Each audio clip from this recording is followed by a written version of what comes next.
Something big in there. Amphipod in there. There's huge amphipod in there. Yep. We caught a supergiant amphipod. Oh my goodness.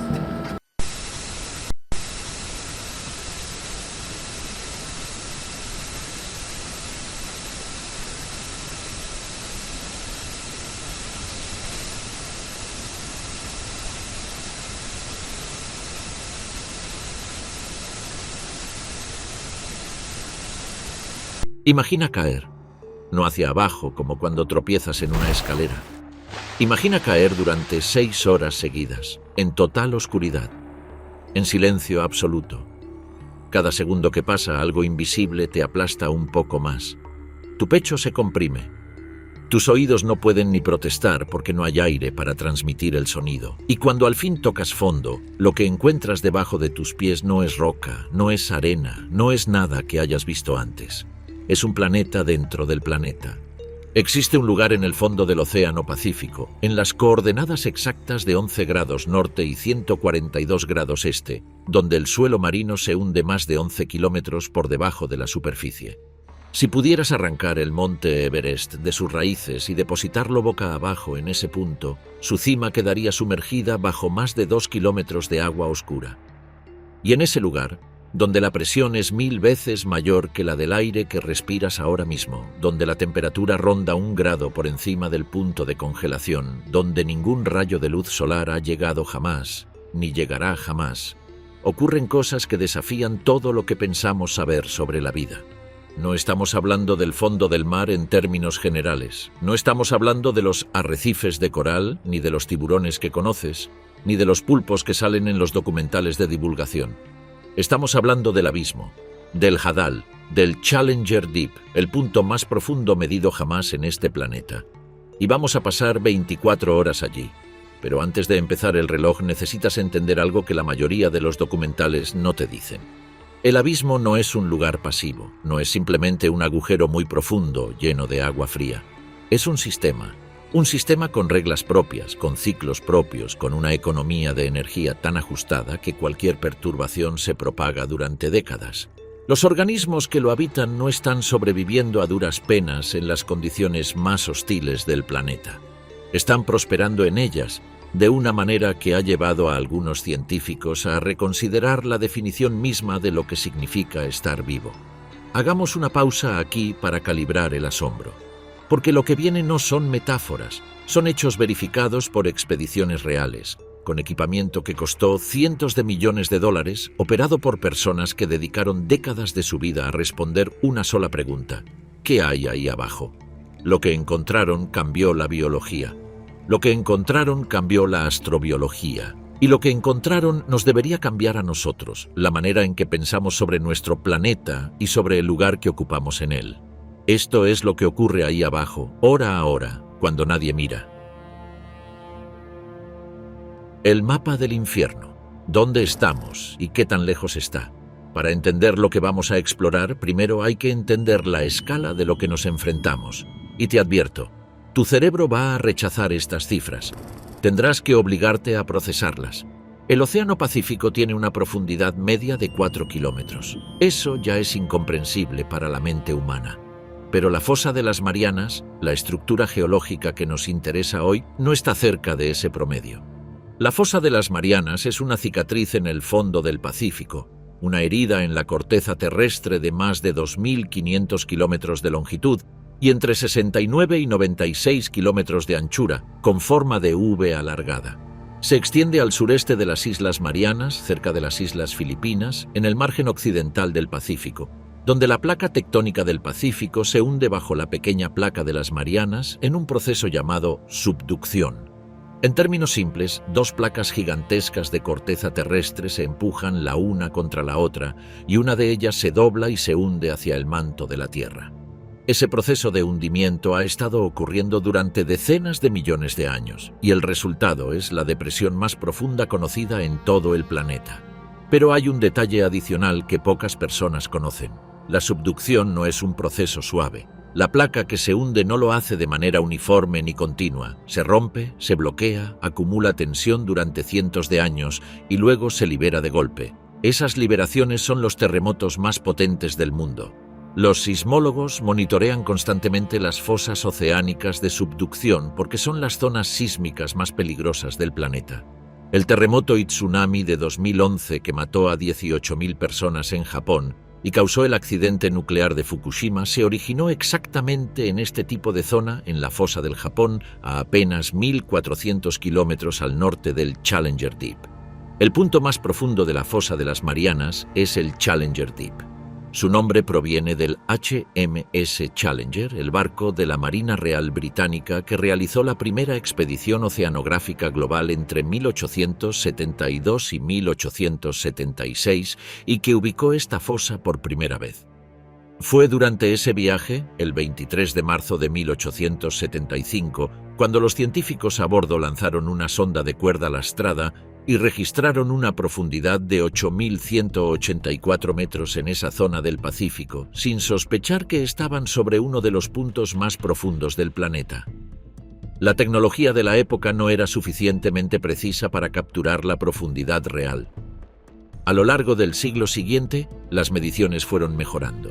El HMS Challenger II, en una expedición de 1951, usó explosivos submarinos como sonar primitivo y registró más de 10.000 metros. En 1957, un barco soviético obtuvo mediciones similares. Las técnicas de sonar acústico de los años 60 en adelante fueron refinando la cifra progresivamente. Hoy, gracias al sonar multihaz de alta resolución, las mediciones son extraordinariamente precisas. Un estudio de 2011 colocó la profundidad máxima en 10.920 metros con un margen de error de 10 metros. Una revisión publicada en 2021 la ajustó a 10.935 metros con un margen de incertidumbre de apenas 6 metros. Para que eso tenga sentido en tu cabeza, hagamos la analogía más citada en la historia de la oceanografía. Si pudieras colocar el monte Everest en el fondo del Challenger Deep, su cumbre quedaría bajo más de 2 kilómetros de agua. Pero eso todavía no captura lo realmente aterrador, porque el Everest tiene 8.849 metros y la fosa tiene casi 11.000. El abismo se comería la montaña más alta del mundo y le sobraría espacio. La segunda analogía que los científicos usan es la del mármol de vidrio. Si sueltas un mármol del tamaño de una canica en la superficie del océano, sobre el Challenger Deep, ese mármol tarda aproximadamente 6 horas en llegar al fondo. 6 horas. Cayendo sin parar, sin que nadie lo detenga, sin nada que interrumpa su descenso excepto el progresivo aumento de la viscosidad del agua bajo la presión creciente. Y en ese descenso, el mármol pasa por mundos completamente diferentes, separados por kilómetros y por siglos de evolución biológica, que coexisten apilados unos sobre otros. Los primeros 200 metros son la zona epipelágica, la zona fótica, donde la luz solar penetra con suficiente intensidad para que ocurra la fotosíntesis. Esta zona representa menos del 2% del volumen total del océano, pero alberga la mayor parte de la vida marina que conocemos. Toda la pesca comercial ocurre aquí. Todos los arrecifes de coral existen aquí. Los grandes cetáceos, los delfines, las tortugas marinas, los tiburones que aparecen en las noticias, todos son habitantes de esta delgada capa iluminada. Más abajo, entre los 200 y los 1000 metros, está la zona mesopelágica, el crepúsculo permanente. La luz existe, pero apenas, con la intensidad de un atardecer muy avanzado. Los animales que viven aquí tienen ojos enormes, desproporcionados con respecto a su tamaño corporal, para capturar cada fotón disponible. Muchos son bioluminiscentes. Muchos migran verticalmente cada noche, subiendo a las capas superficiales para alimentarse en la oscuridad y bajando de regreso al amanecer en uno de los mayores movimientos de biomasa del planeta. Más abajo aún, entre los 1000 y los 4000 metros, está la zona batipelágica, la zona de medianoche. Ningún fotón solar llega aquí. La temperatura se estabiliza alrededor de los 4 grados centígrados en la mayor parte del planeta. La presión oscila entre 100 y 400 atmósferas. Aquí viven los anglerfish hembra con sus señuelos luminosos, los calamar vampiro con sus filamentos de mucosidad, los cetáceos que se aventuran en busca de presas antes de regresar a respirar. Y finalmente, entre los 4.000 y los 6.000 metros están las llanuras abisales propiamente dichas, las mesetas de sedimento suave que constituyen la mayor superficie continua del planeta. Más del 50% de la superficie de la Tierra está cubierta por llanuras abisales. Son más extensas que todas las sabanas, todos los desiertos y todas las selvas tropicales terrestres combinadas. Son la característica topográfica dominante de nuestro planeta y sobre ellas sabemos menos que sobre la superficie de Marte. Pero el Challenger Deep no es una llanura abisal. El Challenger Deep comienza donde las llanuras abisales terminan, a más de 6.000 metros, en la zona Hadal. Su nombre viene de Hades, el dios griego del inframundo, y la zona Hadal, que se extiende desde los 6.000 metros hasta los 11.000 metros en las fosas de subducción, es el 5% del fondo oceánico más inexplorado, más oscuro, más comprimido y, como veremos, más vivo de la Tierra. Solo 5 veces en la historia de la humanidad, seres humanos han llegado al fondo del Challenger Deep. La primera fue en enero de 1960, cuando el oceanógrafo suizo Jacques Piccard y el teniente de la Marina estadounidense Don Walsh descendieron en el batiscafo Trieste, un vehículo de acero diseñado para resistir las presiones más extremas imaginables. Tardaron 4 horas y 48 minutos en llegar al fondo, 23 minutos observando lo que había allí abajo y 3 horas y 15 minutos en subir. En total, los 2 hombres que vieron el punto más profundo de la Tierra pasaron apenas una fracción de hora en él. La segunda vez fue en 2012, cuando el director de cine canadiense James Cameron descendió solo a bordo del Deep Sea Challenger, en una misión que él mismo financió y equipó con cámaras de alta definición. Cameron es, hoy, el ser humano que más tiempo ha pasado en el Challenger Deep en una sola inmersión. 3 horas. El tercer descenso histórico vino en 2019, cuando el financiero americano Victor Vescovo alcanzó el Challenger Deep como parte de su misión personal de visitar el punto más profundo de cada uno de los 5 grandes océanos. Vescovo no solo llegó al fondo, fue más lejos que nadie antes que él. Su vehículo, el DSV Limiting Factor, alcanzó los 10.928 metros de profundidad, la inmersión humana más profunda jamás registrada hasta esa fecha. Pascual Wesley, el piloto del vehículo, describió el fondo como un desierto de sedimento blando sin ninguna característica visible, que se extiende hacia la oscuridad en todas las direcciones. Y en ese desierto, Vescovo encontró algo que nadie esperaba. Encontró una bolsa de plástico y una lata de refresco.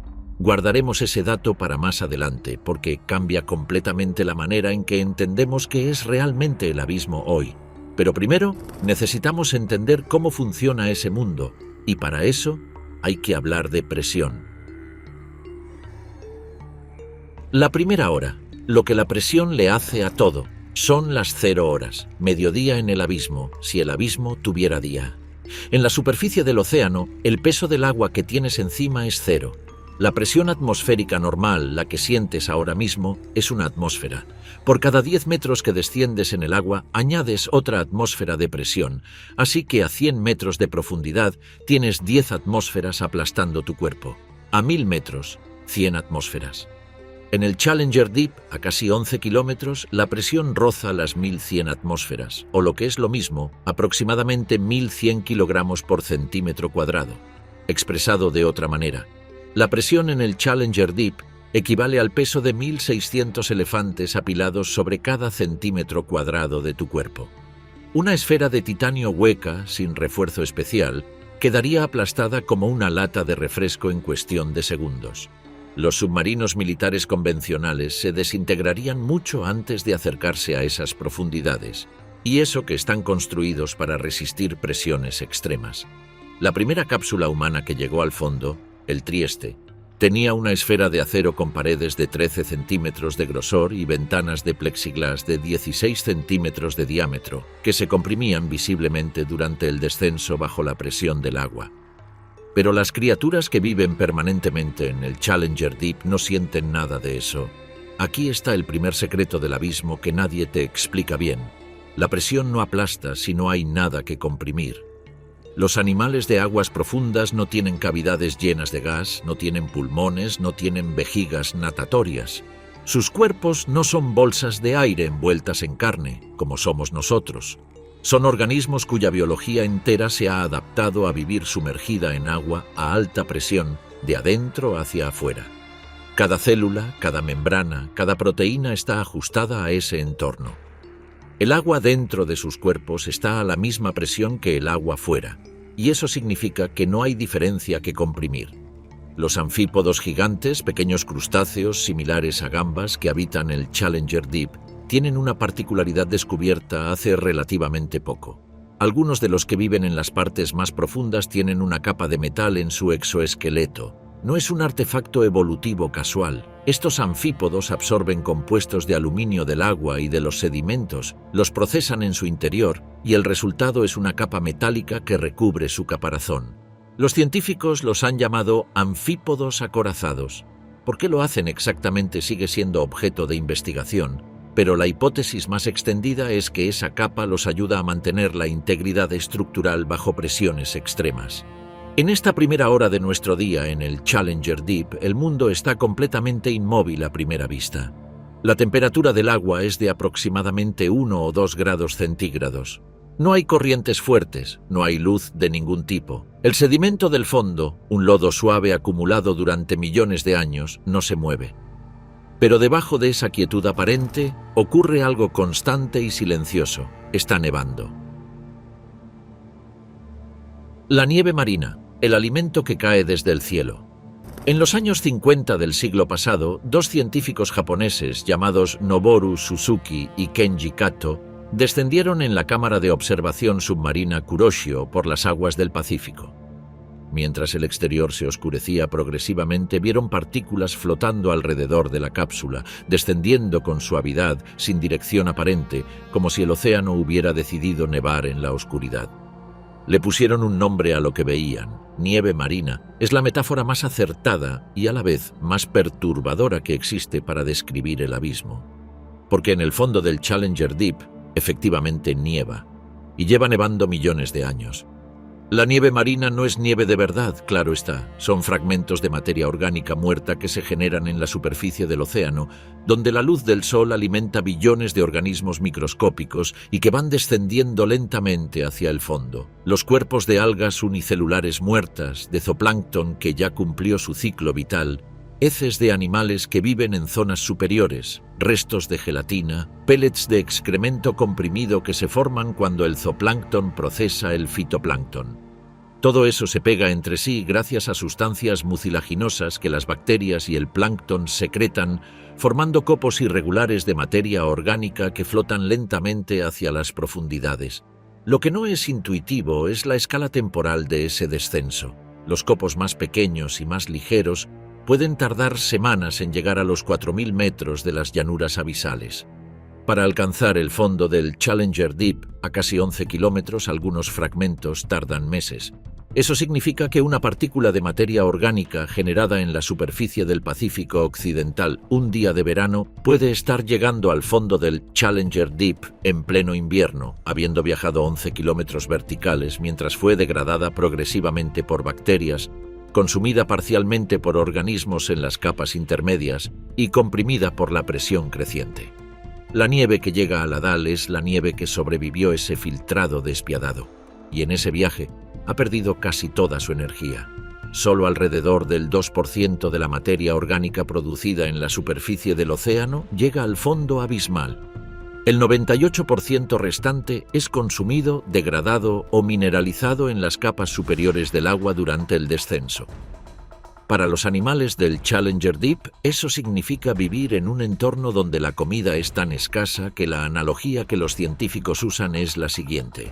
Si imaginas un entorno terrestre equivalente, sería como vivir en un desierto donde no hay plantas, ni frutos, ni semillas, ni raíces, y donde la única fuente de alimento es una lluvia extremadamente fina de migas cayendo ocasionalmente del cielo. Hay excepciones a esa escasez crónica. Cuando en las aguas superficiales del Pacífico ocurre una floración masiva de fitoplancton, lo que los oceanógrafos llaman bloom de fitoplancton. Una cantidad desproporcionada de materia orgánica muere casi al mismo tiempo y comienza a hundirse.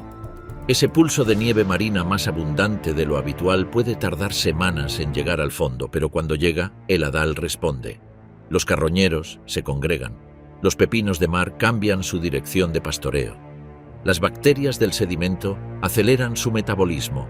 El abismo tiene hambre acumulada y cuando llega más comida de lo habitual, la aprovecha con una eficiencia bioquímica que no dejamos de descubrir. Hay otro tipo de evento que interrumpe el hambre crónica del abismo de manera aún más dramática: la caída de un cadáver grande. Un pez de varios kilogramos que muere en las capas medias del océano y se hunde, o una ballena entera, o un elefante marino.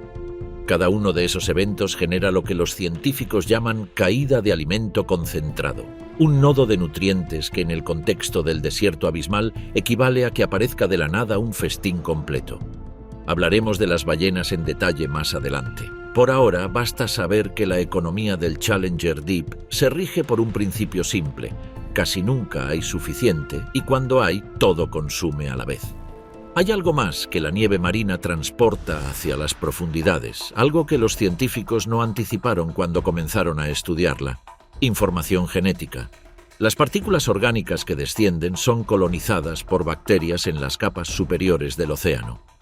Esas bacterias viajan junto con los copos hasta el fondo y algunas de ellas llevan genes que las comunidades microbianas del Hadal incorporan a través de un proceso llamado transferencia horizontal de genes. El abismo, en cierto sentido, recibe continuamente actualizaciones genéticas desde arriba. Es un sistema conectado, aunque la conexión sea lenta y costosa en términos energéticos. La nieve marina también transporta algo que ninguna criatura del Challenger Deep puede procesar: plástico. Microplásticos fragmentados que se mezclan con la materia orgánica, que quedan recubiertos de biofilm bacteriano haciéndolos indistinguibles de los copos naturales para los filtradores y carroñeros, y que se acumulan en el sedimento del fondo. Este aspecto lo abordaremos en profundidad cuando llegue el momento, pero conviene empezar a tenerlo presente, porque la nieve marina del siglo XXI no es la misma nieve marina que cayó sobre el Challenger Deep durante los millones de años anteriores a la era industrial. Las 3 de la madrugada. Los carroñeros del abismo. Si en este momento pudieras colocar en el fondo del Challenger Deep una trampa con cebo, un pedazo de atún crudo o cualquier otro tejido orgánico, algo sorprendente ocurriría en cuestión de minutos. Sabrían que estás ahí. Los anfípodos son los carroñeros dominantes del Hadal, pequeños crustáceos similares en apariencia a los piojos de mar o a los cochinillos de humedad que encuentras debajo de las rocas en el jardín, pero magnificados, adaptados a la oscuridad, capaces de detectar rastros químicos de materia orgánica a distancias kilométricas y de congregarse en enormes enjambres alrededor de cualquier fuente de alimento. La especie Alicella gigantea, el anfípodo supergigante, puede alcanzar los 34 centímetros de longitud. Es la versión Hadal de lo que en la superficie sería una gamba de tamaño modesto. Pero en el Challenger Deep, ese tamaño es suficiente para dominar el ecosistema. En 2009, en la fosa de Kermadec, al norte de Nueva Zelanda, científicos que descendieron con vehículos no tripulados a entre 7.000 y 9.900 metros de profundidad, esperando encontrar quizás algunos organismos microscópicos, se toparon con algo que no esperaban en absoluto: anfípodos de 28 centímetros. Y luego otro de 34 centímetros. Una especie desconocida hasta entonces. El animal se parecía, según las palabras de los investigadores, a una cochinilla rosada gigante. El gigantismo en los anfípodos del Hadal no es un accidente evolutivo. Se conoce como gigantismo abisal o gigantismo Hadal, y aunque sus mecanismos todavía no están del todo comprendidos, las hipótesis más sólidas apuntan a varias ventajas evolutivas del tamaño grande en entornos de alta presión y escasez de alimento. Mayor reserva de energía, menor relación superficie-volumen para preservar el calor y mayor capacidad para desplazarse largas distancias en busca de fuentes de alimento esporádicas. Cuando una fuente de alimento cae al fondo del Challenger Deep, estos anfípodos pueden detectarla y congregarse en ella con una velocidad sorprendente. Experimentos realizados con trampas cebadas han mostrado que en menos de 4 horas pueden aparecer centenares de anfípodos alrededor de un cebo que no existía minutos antes. Su sentido del olfato químico, literalmente su capacidad para oler moléculas orgánicas disueltas en el agua, es extraordinariamente sensible, y cuando llegan no se pelean. Eso es lo más extraño. Los anfípodos de la DAL tienden a alimentarse cooperativamente, o al menos sin el caos que uno esperaría de una carrera por los recursos escasos. Lo que los científicos han observado en videos de trampas profundas es que los primeros en llegar comienzan a comer, los siguientes se unen, y la congregación puede llegar a los miles de individuos alimentándose simultáneamente antes de que el recurso se agote. Alrededor de las 3 de la mañana en nuestro día hipotético en el abismo, eso es exactamente lo que está ocurriendo en algún rincón del Challenger Deep.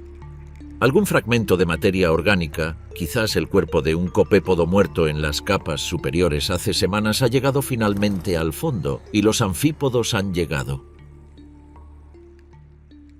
El amanecer que no existe. La vida sin fotosíntesis. A las 6 de la mañana, en la superficie del Pacífico, que está a 11 kilómetros por encima, el sol ya está saliendo.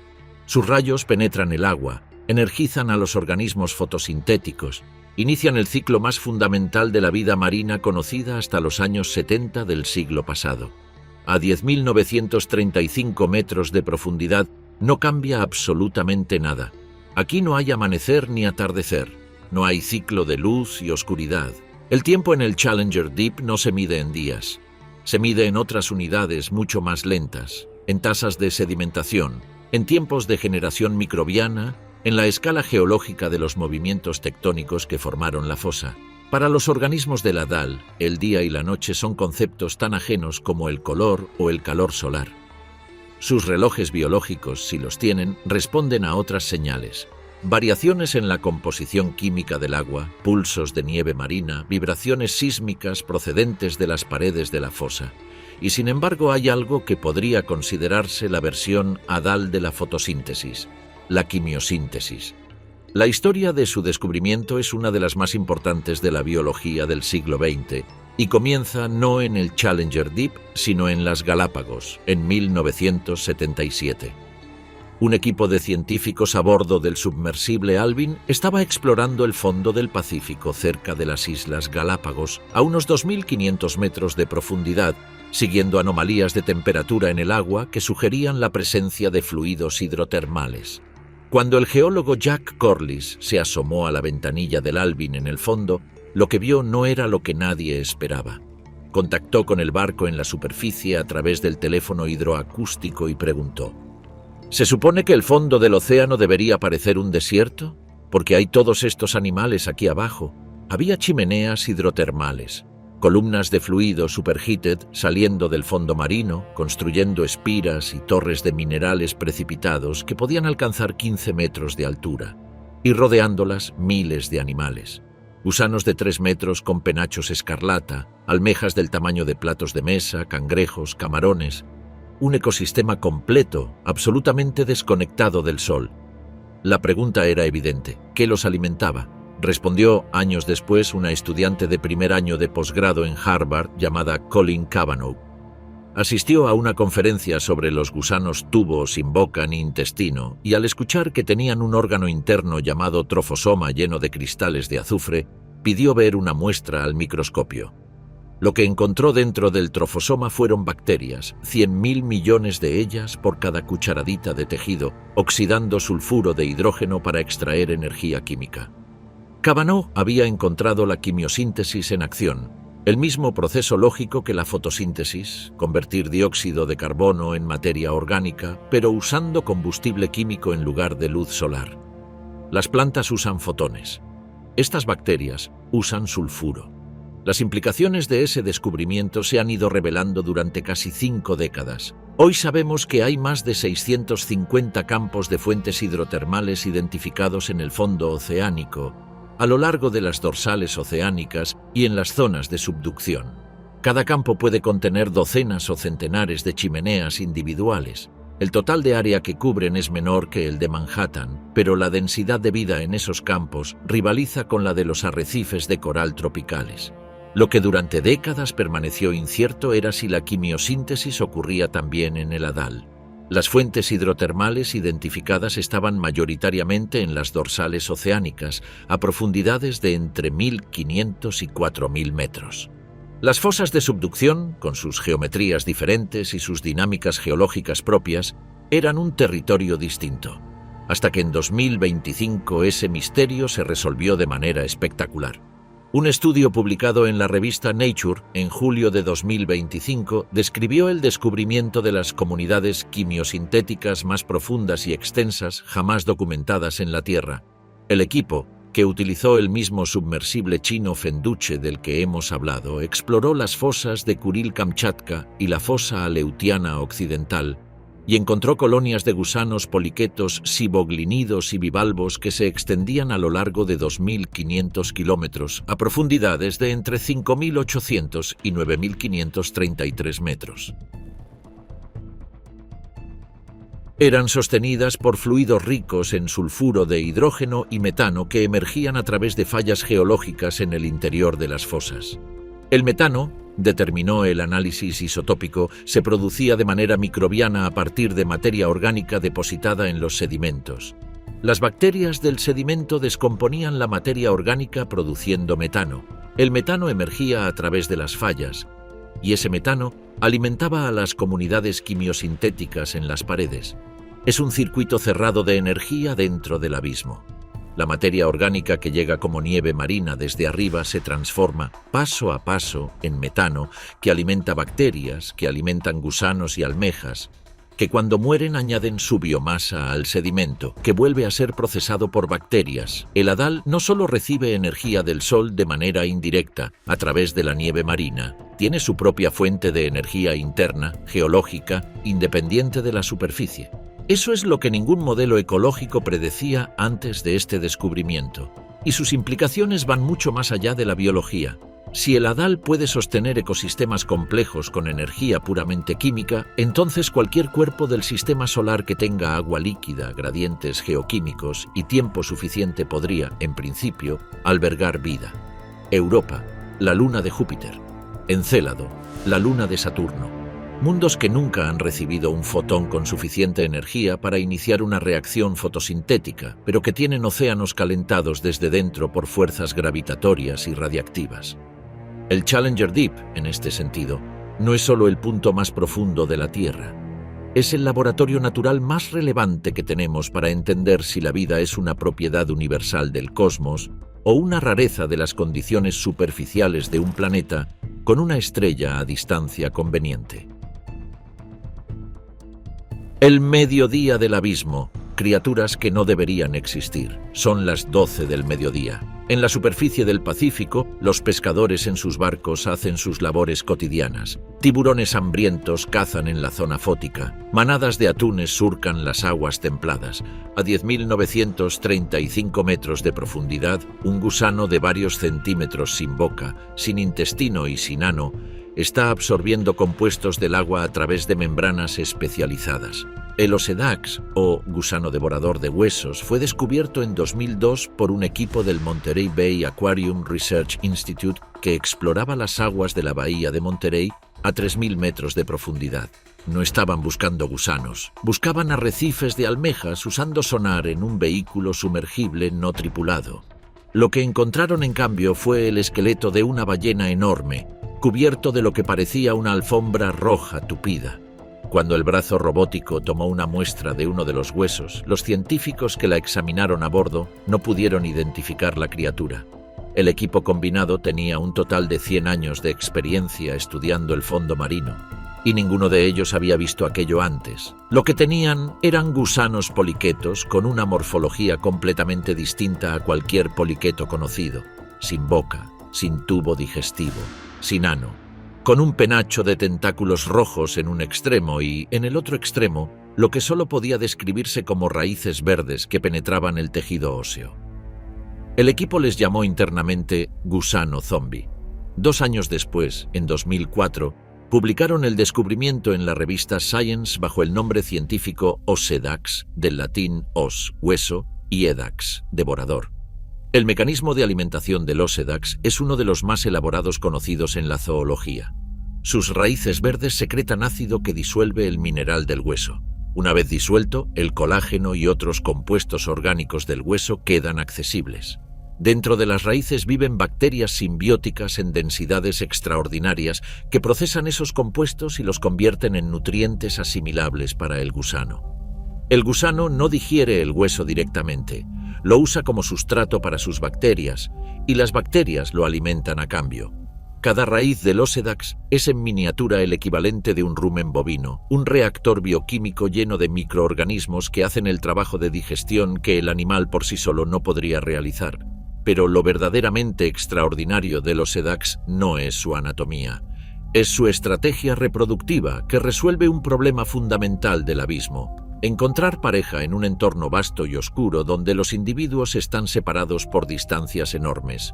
Cuando una larva de Osedax llega a un hueso desocupado, recibe una señal química del entorno que activa la ruta de desarrollo femenino. La larva crece, extiende sus raíces en el hueso, comienza a producir huevos y espera. Cuando llega otra larva y el hueso ya está ocupado por una hembra, esa nueva larva recibe una señal diferente y se convierte en macho enano.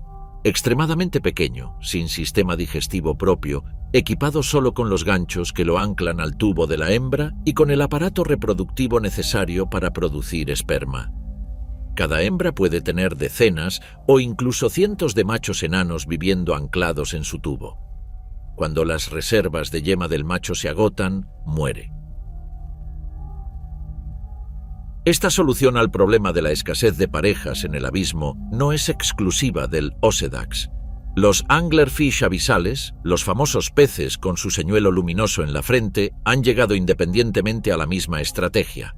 El macho se funde literalmente con el cuerpo de la hembra, con sus vasos sanguíneos conectados a los de ella, recibiendo nutrientes de su circulación y aportando a cambio un suministro constante de esperma. La presión evolutiva del abismo ha inventado el parasitismo sexual al menos 2 veces en linajes animales completamente distintos.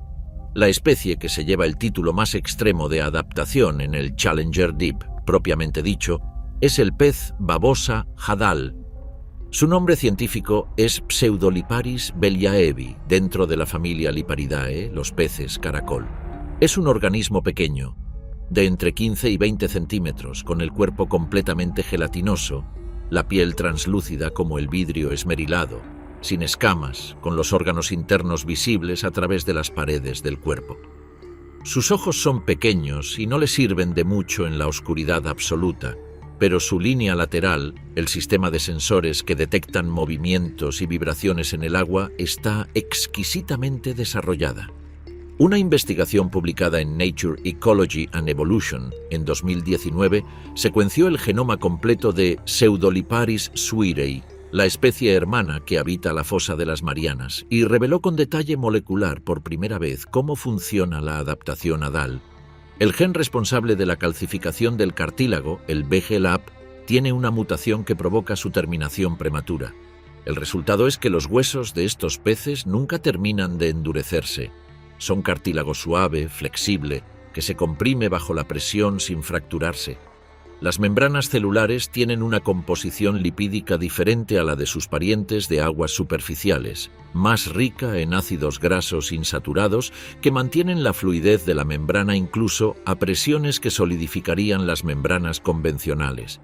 Y sus proteínas de canal, las que permiten el transporte de iones a través de las membranas celulares, han experimentado sustituciones de aminoácidos que las hacen estables bajo compresión extrema. En pocas palabras, estos peces no toleran la presión a pesar de su biología. Son lo que son precisamente a causa de esa presión. Si los extraes a la superficie, sus tejidos gelatinosos, que bajo la presión hadal tienen la consistencia adecuada para funcionar, pierden la cohesión que la compresión les daba, se desestructuran, se deshacen. Son animales que solo son posibles allí, en ese rango específico de profundidad, bajo ese peso específico de agua. El récord de profundidad para este tipo de pez fue establecido el 15 de agosto de 2022, cuando un equipo conjunto de la Universidad de Australia Occidental y la Universidad de Ciencias Marinas de Tokio filmó un ejemplar de Pseudoliparis investigando una trampa cebada a 8.336 metros de profundidad en la fosa de Izu Ogasawara, al sur de Japón. El Guinness World Records lo reconoció como el pez filmado a mayor profundidad en la historia. El investigador principal, el profesor Alan Jamieson, señaló que ese descubrimiento no era sorprendente en términos del tipo de animal, sino en términos de cuánto se puede extender hacia abajo la distribución de una especie que en otras partes del océano vive en aguas relativamente someras. Los peces caracol son, en aguas superficiales, una familia sin nada de particular. En el Hadal se convirtieron en los vertebrados más profundos del planeta. Las horas del hambre, estrategias de supervivencia en el extremo. La tarde en el Challenger Deep no es diferente de la mañana ni de la noche. No hay transición, pero hay actividad. El hambre es el motor central de toda vida en el Hadal, y las estrategias que han evolucionado para lidiar con esa hambre son algunas de las soluciones biológicas más creativas que conocemos. Cada especie del abismo es, en esencia, una respuesta evolutiva distinta a la misma pregunta: ¿cómo obtener energía suficiente en un entorno donde la energía es escasísima? La primera y más abundante respuesta son los pepinos de mar. Las holoturias abisales son quizás los organismos macroscópicos más representativos del fondo Hadal. Cilindros gelatinosos de entre 10 y 30 centímetros que se desplazan lentamente sobre el sedimento ingiriéndolo directamente. No seleccionan lo que comen. Tragan el lodo entero, procesan con sus intestinos las partículas orgánicas que contiene y excretan el material mineral inerte. Son, literalmente, las aspiradoras del abismo. Lo que es extraordinario no es el mecanismo de alimentación en sí, relativamente sencillo, sino su escala. En ciertas regiones de las llanuras abisales, los pepinos de mar pueden representar más del 90% de la biomasa animal visible en el sedimento. En una observación realizada con vehículos sumergibles en el Pacífico nororiental, los científicos contaron más de 23.000 pepinos de mar por kilómetro cuadrado de fondo. Ese número parece indicar una paradoja. Si el entorno es tan pobre en alimento, ¿cómo puede sostener esa densidad de organismos? La respuesta está en la eficiencia metabólica. Los pepinos de mar abisales tienen tasas metabólicas extraordinariamente bajas. Procesan el sedimento lentamente, movimiento a movimiento, a lo largo de días y semanas, extrayendo cada caloría disponible.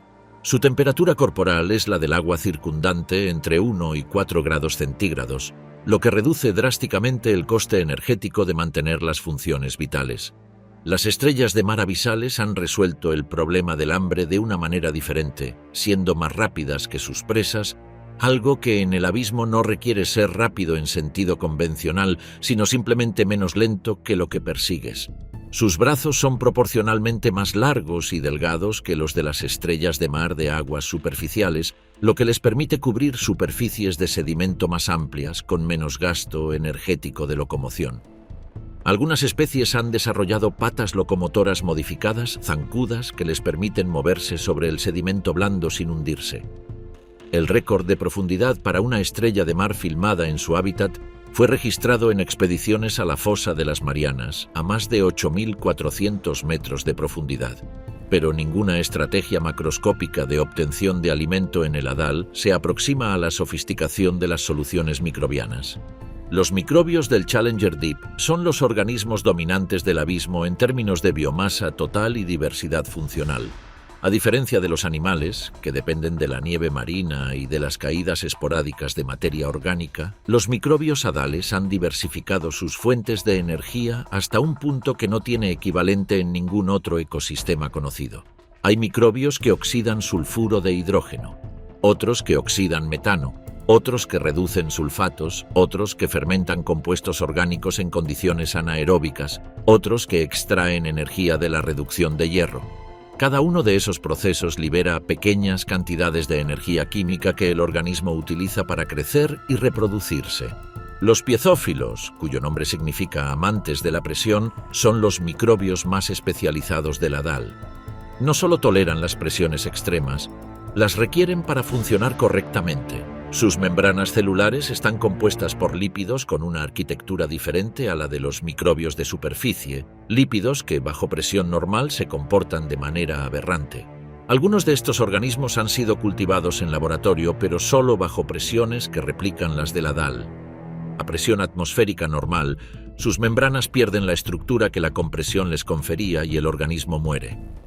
Hay un fenómeno asociado a los microbios del sedimento hadal que la ciencia ha empezado a comprender recientemente y que tiene implicaciones globales.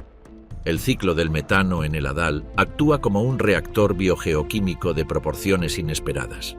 Los microbios del sedimento descomponen la materia orgánica depositada por la nieve marina produciendo metano. Ese metano puede escapar a la columna de agua o ser capturado por otros microbios metanótrofos que lo oxidan, liberando energía. El hadal, según los datos del estudio de 2025 publicado en Nature, no es solo un receptor pasivo de carbono desde la superficie. Está reciclando activamente el carbono, transformándolo, redistribuyéndolo. Los autores del estudio concluyen que los hadales juegan un papel mucho más importante en el ciclo global del carbono de lo que se pensaba previamente.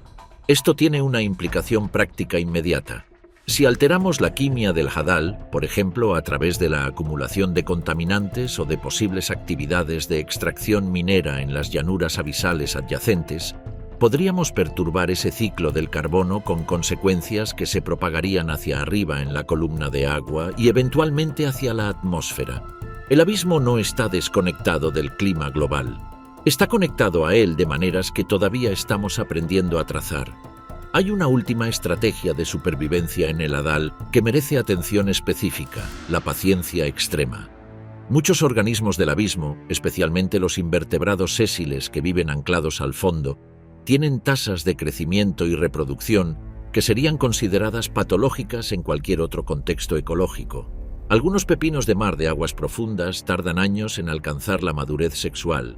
Algunas esponjas abisales crecen a razón de milímetros por año. Ciertos isópodos grandes del hadal pueden vivir décadas sin reproducirse, acumulando reservas energéticas durante períodos de escasez extrema para reproducirse en masa cuando llega un pulso excepcional de nieve marina. Esta estrategia, que los ecólogos llaman estrategia K, de largo plazo y alta inversión parental, es la norma en el abismo, no la excepción. El tiempo en el hadal funciona de manera diferente. Un organismo que en la superficie del océano viviría y se reproduciría en ciclos de meses, en el abismo puede extender ese ciclo a décadas, y esa extensión temporal tiene consecuencias directas para la recuperación del hadal de cualquier perturbación. Si destruyes una comunidad de organismos cuyo ciclo reproductivo completo dura 20 años, la recuperación de esa comunidad tardará no años, sino generaciones humanas. La caída de un gigante. Las ballenas y los oasis del abismo. Son las 6 de la tarde en nuestro día en el Challenger Deep, y en algún lugar del Pacífico, no necesariamente encima del Challenger Deep, sino en cualquier parte del océano, algo monumental ha ocurrido o está a punto de ocurrir. Una ballena ha muerto. El cachalote, el mayor carnívoro con dientes del planeta, puede alcanzar los 20 metros de longitud y las 57 toneladas de peso. Es capaz de sumergirse hasta 2.250 metros de profundidad en apnea, permaneciendo bajo el agua hasta 90 minutos en cada inmersión. Cuando un cachalote muere, se hunde. Lentamente al principio, mientras los gases internos de la descomposición lo mantienen flotando cerca de la superficie durante días. Pero cuando esos gases se comprimen bajo la presión creciente del agua, alrededor de los 100 metros de profundidad, el cuerpo pierde su flotabilidad y comienza el descenso final. Un cachalote de 40 toneladas que cae al fondo del océano a 3.000 metros de profundidad representa, para los animales del abismo, el equivalente a que cayera del cielo una ciudad de comida. Los investigadores lo llaman whale fall, caída de ballena, y las consecuencias ecológicas de ese evento se extienden durante décadas. En 2002, Bob Bridgenhoek, un biólogo evolutivo del Monterey Bay Aquarium Research Institute, exploró en el sumergible un cañón en la bahía de Monterey a 3.000 metros de profundidad, buscando arrecifes de almejas. Lo que encontró en cambio fue el esqueleto de una ballena enorme, cubierto de lo que parecía una alfombra roja tupida. Cuando el brazo robótico del sumergible tomó una muestra de uno de los huesos y los científicos la examinaron, encontraron estructuras que ninguno de ellos, con un total combinado de 100 años de experiencia estudiando el fondo marino, había visto jamás. El gusano zombie, el Osedax, del que hemos hablado antes, fue descubierto allí. pero la cadena de eventos que ocurre alrededor de una whale fall es más elaborada que eso. En una primera fase, que puede durar meses, carroñeros móviles como tiburones, hagfish, poliquetos y cangrejos devoran rápidamente la carne y el bloober. En cuestión de días, docenas de kilogramos de tejido desaparecen. En una segunda fase, que puede durar varios años, organismos más pequeños como gusanos y caracoles se alimentan de los restos dispersos. Y en una tercera fase, que puede extenderse durante décadas, los osedags y bacterias quimiosintéticas descomponen el propio esqueleto, mineralizándolo lentamente. Una ballena de 40 toneladas puede alimentar un ecosistema de más de 100 especies durante 50 años. Y aquí está el dato que pocos saben. Se han descubierto más de 120 especies nuevas para la ciencia en las caídas de ballena. Especies que no existen en ningún otro lugar. Organismos que han evolucionado tan específicamente para vivir en huesos de ballena que sin ellos simplemente desaparecerían. Esta dependencia tan extrema de un recurso tan esporádico es otro ejemplo de la creatividad evolutiva que el abismo ha producido a lo largo de millones de años. La noche del abismo, bioluminiscencia en la oscuridad permanente. En la superficie ha anochecido. Pero en el Challenger Deep, la noche lleva aquí desde que se formó la Tierra. Lo que sí ocurre, y es uno de los fenómenos más extraños de la biología marina, es que incluso en esa oscuridad absoluta, a esas profundidades insondables, hay luz. No mucha, no continua, pero luz. La bioluminiscencia, la capacidad de ciertos organismos de producir su propia luz mediante reacciones químicas, es uno de los fenómenos más comunes de la biología marina, aunque nadie lo diría a primera vista. Se estima que el 76% de los organismos que viven en las aguas entre 200 y 1000 metros de profundidad producen algún tipo de luz biológica, y aunque su incidencia disminuye con la profundidad, la bioluminiscencia no desaparece en el hadal. El mecanismo químico es siempre una variación del mismo tema. Una molécula llamada luciferina reacciona con una enzima llamada luciferasa en presencia de oxígeno y el resultado es energía en forma de luz visible, sin calor. La luciérnaga que veías de niño en el jardín usa exactamente el mismo principio que un camarón del Challenger Deep, aunque con moléculas ligeramente diferentes. ¿Para qué sirve la luz en el hadal? Las hipótesis son varias y no mutuamente excluyentes. Para atraer presas, como hacen los anglerfish con su señuelo luminoso, para comunicarse entre individuos de la misma especie, para confundir depredadores, desprendiendo una nube de luz que distrae mientras el organismo escapa, para contrastar la silueta del cuerpo contra la tenue luz residual que llega desde arriba en las zonas menos profundas, haciéndola invisible desde abajo. Lo que es cierto es que la bioluminiscencia en el abismo es esporádica. Ocurre en destellos breves, flashes puntuales en la oscuridad, que los vehículos no tripulados capturan ocasionalmente en sus cámaras. Si pudieras estar presente en el Challenger Deep con los ojos adaptados a la oscuridad absoluta, verías de vez en cuando un punto de luz que aparece y desaparece, como una estrella muy cercana parpadeando en el suelo del infierno. Hay algo profundamente perturbador y hermoso en eso. La madrugada del conocimiento, lo que aún no sabemos. Son las 2 de la mañana. Llevamos casi 24 horas en el Challenger Deep, al menos imaginariamente. Y conviene hacer un balance honesto sobre lo que realmente sabemos y lo que todavía ignoramos. Lo primero que hay que decir es que la oceanografía de aguas profundas es una disciplina científica joven. La exploración sistemática del abismo comenzó efectivamente con la expedición del HMS Challenger entre 1872 y 1876, lo que la hace apenas 150 años más antigua que ayer en términos de historia de la ciencia. La primera fotografía del fondo oceánico a más de 1000 metros de profundidad se tomó en 1939. El primer sistema de cámaras capaz de filmar en tiempo real el fondo abismal data de los años 60. Los primeros vehículos autónomos capaces de hacer ciencia en el hadal sin necesidad de cable son del siglo XXI. En la actualidad, se estima que hay en el mundo alrededor de 500 científicos que se identifican como biólogos de aguas profundas a tiempo completo. 500. Para un espacio que representa el 95% de la biosfera del planeta. Si dividieras el volumen total del océano profundo entre esos 500 científicos en partes iguales, a cada uno le tocarían aproximadamente 2 millones de kilómetros cúbicos de océano para estudiar. Solo el 3% del fondo marino ha sido cartografiado con resolución suficiente para detectar características menores de 5 kilómetros de tamaño. La mayor parte del fondo oceánico solo ha sido observada de manera indirecta a través de ondas de sonido que nos dicen que hay una superficie allí, pero no qué aspecto tiene ni qué vive en ella. Tenemos mejores mapas de la superficie de Marte que del fondo de nuestro propio océano. En 2019, un equipo internacional publicó los resultados de una encuesta de 3 años en el Pacífico Profundo, en un área mayor que el estado de California. Emplearon cientos de horas de tiempo de submersible. Fotografiaron 347.000 animales. 4 de cada 5 eran desconocidos para la ciencia. 4 de cada 5. Ese número no es el resultado de un área geográfica particularmente misteriosa. Es representativo del estado general del conocimiento. En 1984, 2 científicos americanos, Fred Grassley y Nancy Maciolek, extrajeron cilindros de sedimento del fondo oceánico a entre 1.500 y 2.500 metros de profundidad, frente a las costas de Nueva Jersey y Delaware. Analizaron cuidadosamente cada fragmento de sedimento, identificando manualmente cada organismo que encontraban, por pequeño que fuera. Catalogaron 798 especies, más de la mitad eran nuevas para la ciencia. Basándose en esa proporción y en la extensión estimada de las llanuras abisales, Grassley y Maciolek propusieron que el fondo oceánico podría albergar entre 10 y 30 millones de especies desconocidas. Reconocieron que la cifra era especulativa. La redujeron a 10 millones por precaución y aún así fue recibida con escepticismo.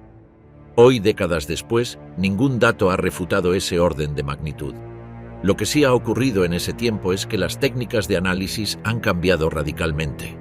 El ADN ambiental, la extracción y secuenciación de fragmentos de material genético presentes en el agua o en el sedimento sin necesidad de capturar o siquiera ver a los organismos, ha abierto una ventana completamente nueva.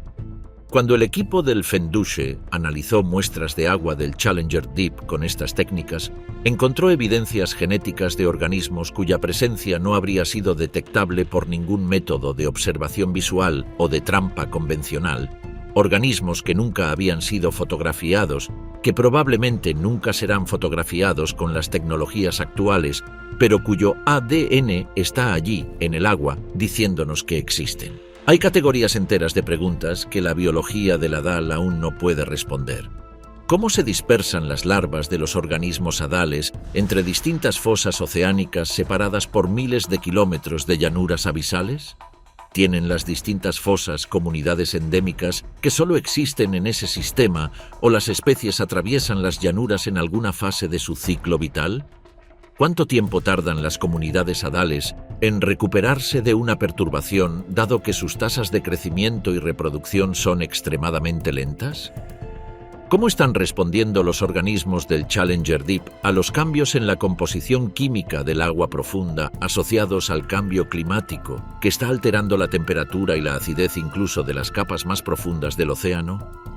Hay algo que hace especialmente difícil responder esas preguntas.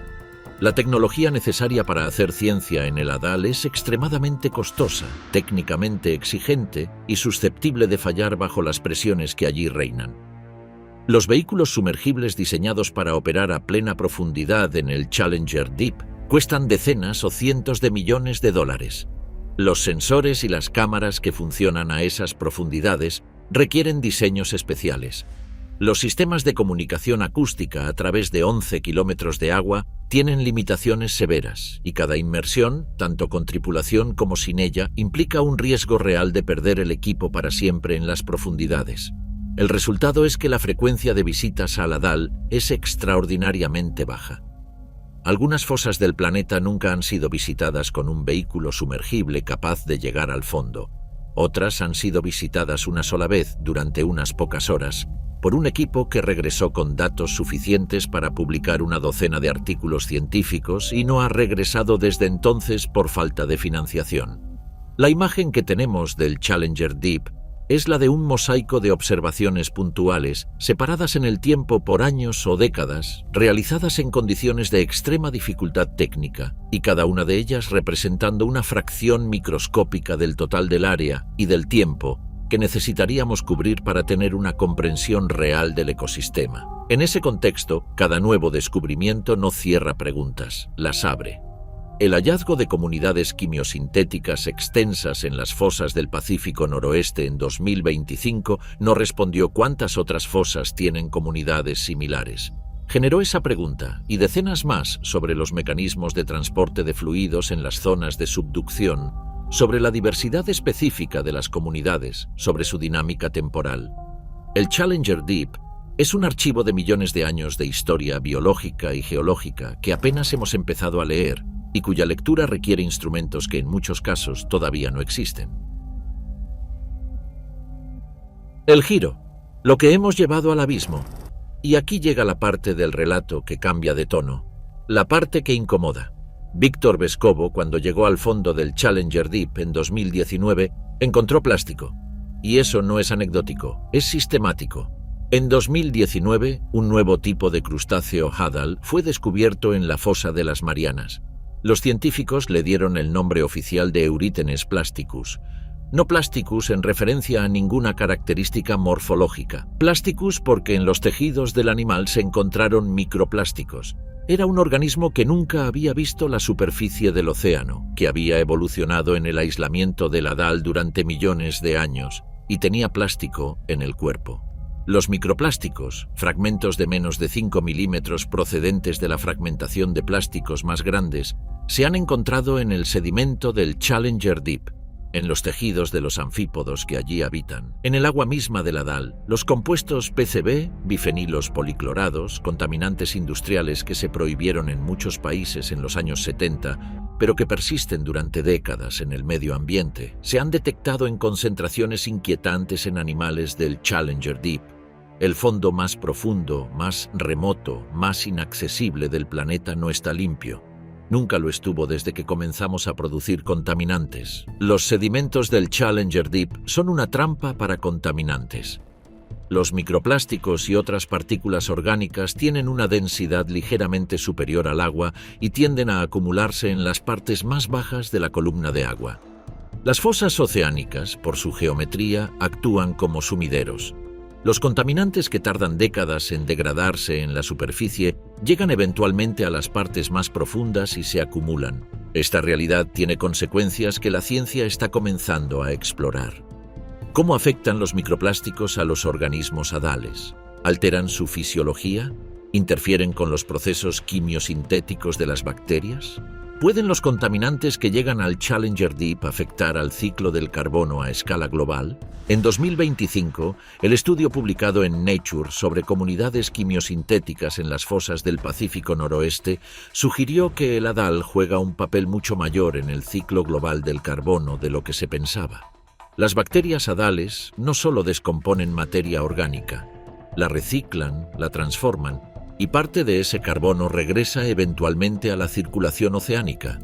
Si perturbamos esos procesos con contaminantes, las consecuencias podrían extenderse mucho más allá del abismo. La profundización científica, desmontando los mitos del abismo. A lo largo de estos 24 horas hipotéticas en el Challenger Deep, habrás notado algo. El abismo no es lo que nos enseñaron a imaginar, no es un cementerio, no es un desierto estéril, no es un lugar donde nada puede vivir. Esas ideas tienen una historia concreta. A mediados del siglo XIX, el naturalista escocés Edward Forbes propuso lo que llamó la teoría de la zona azoica, la idea de que por debajo de los 600 metros el océano estaba completamente vacío de vida. Forbes era uno de los naturalistas más respetados de su época y su teoría fue aceptada durante décadas por la comunidad científica, pese a la evidencia contradictoria que ya empezaba a acumularse. En 1861, un biólogo llamado George Charles Wallich, durante un viaje en el que se colocaba un cable telegráfico transatlántico, subió una sonda de 2.300 metros de profundidad y encontró 13 estrellas de mar aferradas a ella. Eran animales bentónicos, de fondo. No podían haber llegado de otra parte. Forbes estaba equivocado. Pero Wallich era un personaje conflictivo, mal visto por el establishment científico, y su descubrimiento fue ignorado durante años. Fue la expedición del HMS Challenger entre 1872 y 1876, la que terminó definitivamente con la teoría azoica. Los científicos a bordo recogieron muestras de fondos a profundidades de más de 3.000 metros y encontraron vida en todas ellas. La zoología del abismo nació como disciplina formal en esos años, pero el mito persistió en la cultura popular. El océano profundo como lugar de horror, de monstruos, de lo imposible. Y aunque eso es comprensible desde una perspectiva psicológica, tiene consecuencias reales en la política de conservación, porque si el abismo parece inhabitado e irrelevante, resulta más fácil justificar su explotación. Hoy sabemos que el abismo es todo lo contrario de irrelevante. Los sedimentos del fondo oceánico almacenan enormes cantidades de carbono. Los organismos hadales participan activamente en el ciclo global del carbono. La biodiversidad microbiana del hadal contiene genes y moléculas que la industria farmacéutica y biotecnológica ya estudia, con aplicaciones potenciales que van desde antibióticos hasta enzimas industriales capaces de trabajar bajo presiones y temperaturas extremas. Y todavía más fundamentalmente, el abismo es el laboratorio natural más extremo de la Tierra para entender qué es la vida y dónde puede existir. Si la vida prospera en el Challenger Deep, sin luz, bajo presiones insondables, con temperaturas cercanas a la congelación y una cantidad mínima de alimento, entonces los límites de lo que consideramos habitable se expanden dramáticamente. Europa, la luna de Júpiter, tiene un océano de agua líquida bajo una capa de hielo, calentado por la interacción gravitatoria del planeta. Las presiones en ese océano podrían ser similares a las del hadal terrestre. ¿Hay organismos en Europa? No lo sabemos, pero ahora sabemos que es posible. Las 12 horas más recientes, lo que la ciencia acaba de descubrir. En los últimos 2 años, la ciencia del hadal ha avanzado más rápido que en las 2 décadas anteriores. La razón es tecnológica. Los sumergibles tripulados de próxima generación, los vehículos autónomos de última generación y las técnicas de análisis genético de sedimentos sin necesidad de capturar organismos han abierto una ventana que antes no existía. El estudio de marzo de 2025 publicado en la revista Cell, fruto de las 33 inmersiones del submarino Fenduce al Challenger Deep, fue la primera imagen sistemática del ecosistema hadal completo. Los investigadores no solo mapearon las especies presentes, analizaron el ADN ambiental del agua y del sedimento, detectando la presencia de organismos que nunca habían sido observados directamente, pero cuyo material genético estaba en el agua. El resultado fue un catálogo de diversidad microbiana que, según los autores del estudio, indica recursos potenciales de nuevos genes, estructuras y funciones que pueden ser alternativas para aliviar el agotamiento actual de los recursos biológicos terrestres. Por otro lado, el descubrimiento publicado en Nature en 2025 sobre comunidades quimiosintéticas en las fosas de Kuril-Kamchatka y Aleutiana reveló que el hadal no es un ecosistema uniforme. Hay diferencias significativas entre distintas fosas, entre distintas partes de la misma fosa, entre la zona central y las paredes. La heterogeneidad ecológica del hadal es mucho mayor de lo que suponía cualquier modelo previo, y en 2024 el submarino chino Fenduce realizó 23 inmersiones específicamente a la fosa de las Marianas, descubriendo lo que los investigadores describieron como la colonia animal más profunda jamás observada. Una comunidad de gusanos y moluscos a profundidades de entre 8.200 y 9.400 metros de profundidad. Una colonia, no individuos dispersos. Una comunidad con estructura, con densidad, con interacciones entre especies. El abismo está más vivo de lo que nadie suponía. La historia humana, los hombres que se atrevieron a bajar. En enero de 1960, Jacques Piccard tenía 37 años y Don Walsh tenía 28. Juntos, apretados en la cápsula de observación del batiscafo Trieste, con sus paredes de acero de 13 centímetros de grosor y sus ventanillas de plexiglás que crujían bajo la presión creciente, descendieron hacia el Challenger Deep. No había vídeo en tiempo real. No había comunicación por satélite. Había un teléfono hidroacústico inestable y con cortes frecuentes y el sonido de la presión trabajando sobre el metal. A 9000 metros, una de las ventanillas de plexiglás exteriores se fracturó. El ruido fue como un disparo.